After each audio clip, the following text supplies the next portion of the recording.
अगर आपको बहुत ज़्यादा प्राइस देना पड़ रहा है तो मुझे लगता है कि आपने एक बार सोचना चाहिए कि हमें इलेक्ट्रिक व्हीकल लेना है या नहीं।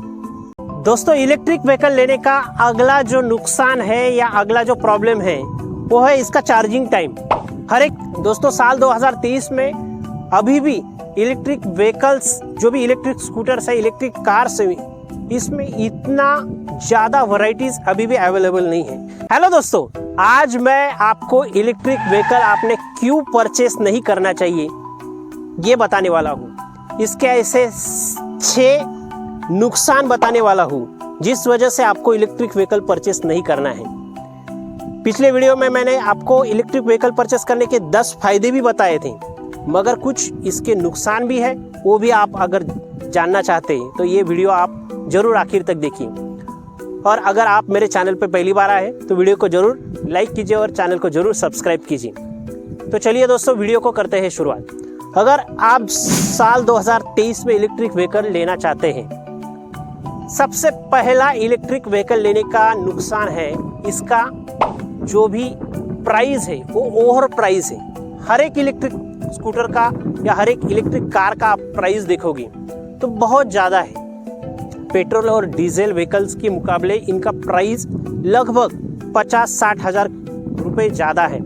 क्योंकि अगर आप एक्टिवा अगर आप देखोगे तो 1 लाख के आसपास आ जाती है, मगर ऐसी अभी हमारी बजाज चेतक है या ओला है या एथर है, इनकी 1.5 लाख के आसपास, अभी 1.25 लाख 1.5 लाख के आसपास आती है। यानी कि इनकी प्राइस बहुत ज़्यादा है, ओवर प्राइस इलेक्ट्रिक व्हीकल्स है। तो इसका अगर हमारी राइडिंग बहुत ज़्यादा है तो इसका कॉस्टिंग निकल आता है, ये तो मैंने पिछले वीडियो में आपको बताया भी था। मगर अगर आपको बहुत ज़्यादा प्राइस देना पड़ रहा है तो मुझे लगता है कि आपने एक बार सोचना चाहिए कि हमें इलेक्ट्रिक व्हीकल लेना है या नहीं। दोस्तों, इलेक्ट्रिक व्हीकल लेने का जो दूसरा बड़ा नुकसान है वो हमारी बिजली है। जो हम इसे चार्जिंग करने के लिए जो इलेक्ट्रिसिटी बिजली यूज़ करते हैं वो फ्री में नहीं आती। आप अगर सोचोगे तो बहुत प्रॉब्लम्स बिजली के आ रहे हैं। जैसे अब आप किसानों के बारे में अगर सोचोगे तो उनको बिजली मिलती नहीं, उनकी खेती में जो भी पानी भरना है उसके लिए बिजली चाहिए होती, तब उनको मिलती नहीं। और अगर हम इलेक्ट्रिक व्हीकल्स को ज़्यादा बढ़ावा देंगे तो बिजली का यूज़ इलेक्ट्रिक व्हीकल्स में बहुत ज़्यादा बढ़ जाएगा और हमारे किसान भाई है उनके लिए बिजली बचेगी नहीं। तो इसके लिए सोल्यूशन सब बहुत है। इसके लिए अगर हम सोल्यूशन देखेंगे तो हम सोलर एनर्जी का यूज़ करके इलेक्ट्रिसिटी बढ़ा सकते हैं, मगर अभी इतना सिस्टम हमारे इंडिया में बढ़ा नहीं कि हम इलेक्ट्रिक व्हीकल्स के लिए सोलर एनर्जी यूज़ करें।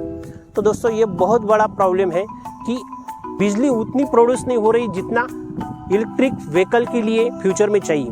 तो ये बहुत बड़ा एक नुकसान है। दोस्तों, इलेक्ट्रिक व्हीकल लेने का तीसरा नुकसान अगर हम देखें, चार्जिंग स्टेशंस की अवेलेबिलिटी है वो बहुत ही कम है।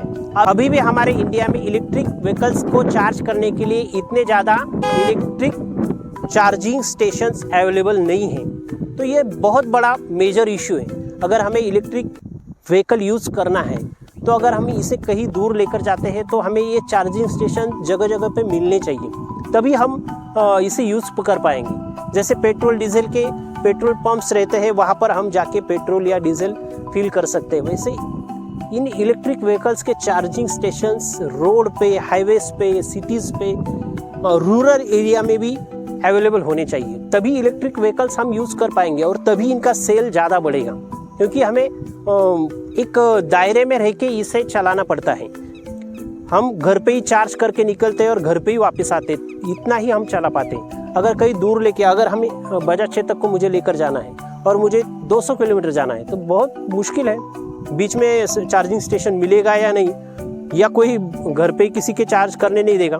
तो ये बहुत बड़ा प्रॉब्लम हमारे इलेक्ट्रिक व्हीकल्स के लिए होता है। दूसरी चीज़ कि अगर हमें जो चार्जिंग पॉइंट तैयार करना होता है घर पे, अगर हम फ्लैट पे रहते हैं, नीचे पार्किंग में हमें चार्जिंग का पॉइंट निकालना तो बहुत बड़ा प्रॉब्लम रहता है। क्योंकि अगर आपका फ्लैट बहुत ऊपर है और आपकी स्वाइपिंग यानी कि बैटरी निकालने की नहीं है तो आप ऊपर लेकर जा नहीं सकते, तो पॉइंट आपको पार्किंग में ही आपको निकालना पड़ता है। तो वो भी बहुत प्रॉब्लम खड़ा होता है। तो हमें बहुत ज़्यादा बड़ी वायर लेके हमें ये चार्जिंग का पॉइंट निकालना पड़ता है। तो ये बहुत बड़ा एक प्रॉब्लम चार्जिंग के बारे में मुझे लगता है। अगला जो इलेक्ट्रिक व्हीकल लेने का नुकसान है या प्रॉब्लम है वो है इसका रेंज।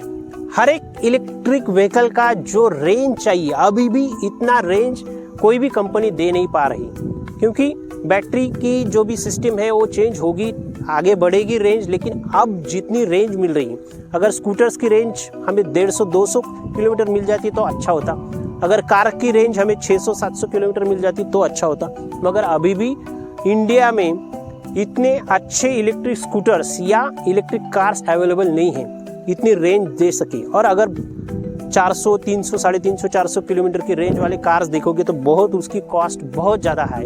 इतना हमें पे करके अगर इलेक्ट्रिक व्हीकल लेना है तो कोई तैयार नहीं होता, इसलिए इनकी सेल्स बहुत ज़्यादा नहीं है। तो दोस्तों बहुत बड़ा मेजर इश्यू है कि इसका रेंज बहुत कम मिलता है, और अगर ये रेंज कम मिलता है इसलिए हमें इसे यूज़ करने में कुछ लिमिटेशंस आ जाते हैं।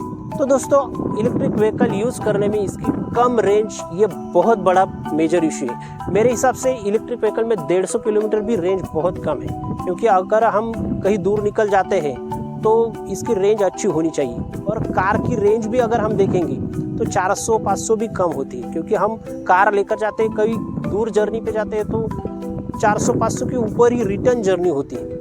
तो इलेक्ट्रिक व्हीकल का रेंज अगर अच्छा बढ़ जाएगा तभी इलेक्ट्रिक व्हीकल लेना मुझे ठीक लगता है। दोस्तों इलेक्ट्रिक व्हीकल लेने का अगला जो नुकसान है या अगला जो प्रॉब्लम है वो है इसका चार्जिंग टाइम।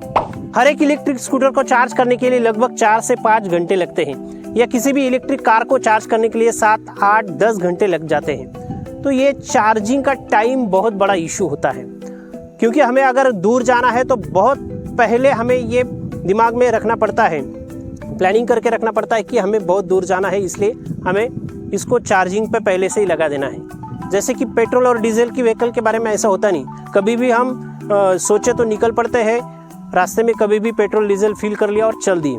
तो ऐसा इलेक्ट्रिक व्हीकल के बारे में नहीं है, हमें बहुत पहले से प्लानिंग करना पड़ता है। तो ये बहुत बड़ा मेजर इशू है और चार्जिंग में बहुत ज़्यादा टाइम जाता है। अब इलेक्ट्रिक व्हीकल्स में फास्ट चार्जिंग भी ये ऑप्शन आ गया है, मगर आपको ये पता होगा फास्ट चार्जिंग जितना अच्छा है उतना बैटरी के लाइफ के लिए भी अच्छा नहीं है। तो ये एक बड़ा मेजर इशू है। इलेक्ट्रिक व्हीकल्स के बारे में लास्ट आखिरी जो मेजर प्रॉब्लम है वो है इसकी वैरायटीज। दोस्तों साल 2023 में अभी भी इलेक्ट्रिक व्हीकल्स जो भी इलेक्ट्रिक स्कूटर्स है, इलेक्ट्रिक कार्स है, इसमें इतना ज़्यादा वैरायटीज अभी भी अवेलेबल नहीं है, क्योंकि बहुत कम कंपनीज में अभी तक इलेक्ट्रिक व्हीकल्स में इन्वेस्टमेंट किया है।